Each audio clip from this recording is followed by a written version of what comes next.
కేంద్ర ప్రభుత్వంలో ఉన్నటువంటి పార్టీలు ఇవాళ మన ఏదో తాడిచారులు ఇచ్చాం, మేము ఇప్పించాం. ఎవరు ఇప్పించారయ్యా? అది ఎవరిదా సొమ్ము? ఎవరిదా? ఆ బొగ్గు ఎవరిది? ఆ బొగ్గు ఎవరిదంటే కార్మికులది బొగ్గు.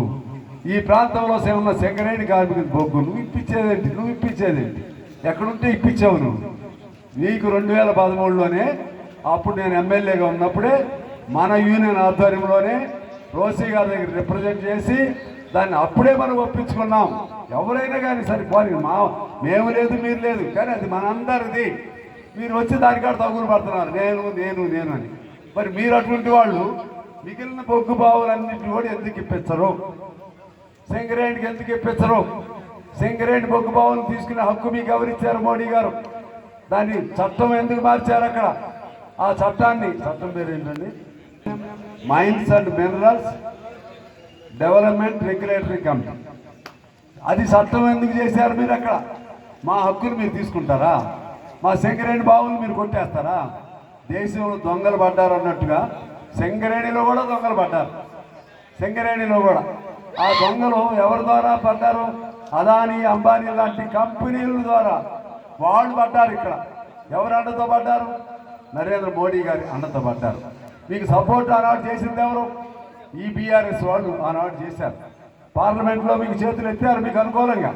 వీళ్ళందరూ వచ్చి ఇప్పుడు వాళ్ళ మొన్నేదో సాంబశివరావు అని ఒక ఆయన నా మీద ఇచ్చాడు ఒక స్టేట్మెంట్. ఏమిచ్చాను నేను? ఏమన్నాను నేను? లెక్కల్లో దొంగ లెక్కలు చూపెడుతున్నారని చెప్పకుండా బొగ్గుని దొంగిలించారని చెప్పి సింగరేణి గౌరవాన్ని తీయొద్దయ్యా అని చెప్పాను. ఎందుకంటే బొగ్గుని దొంగిలించడం అనేది జరగదు. మా కార్మికులు వాళ్ళ కాపలా ఉంటారు. ఆ బొగ్గుని ఎవరు దొంగిలించలేరు. కాకపోతే దొంగ లెక్కలు రాశారని నేను చెప్తే నువ్వు కార్మికుల పక్షాన, స్కాముల పక్షాన అని ఒక ఆయన నన్ను అన్నాడు. మేము ఎప్పుడు కార్మికుల పక్షానే.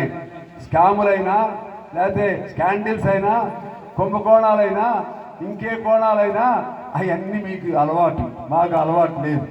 అదే చెప్పాను మళ్ళా. మరి ఇప్పుడు మొన్న 40 లక్షల టన్నులు దొంగ లెక్కలు రాశారు. ఎందుకు రాశారు వీళ్ళు? ఈ ప్రభుత్వం ఎందుకు రాసింది? ఇప్పుడున్న మేనేజ్మెంట్ అంటే ప్రతి సంవత్సరం ఆర్థిక సంవత్సరం ముగింపులో మేము ఇంత టార్గెట్ లక్ష్యం పెట్టుకుని చేరలేదు అని ఇంత పెంచుకుంటూ ఉంటారు. బుక్ అడ్జస్ట్మెంట్లు అంటారే, కోఆపరేటివ్ లాగా.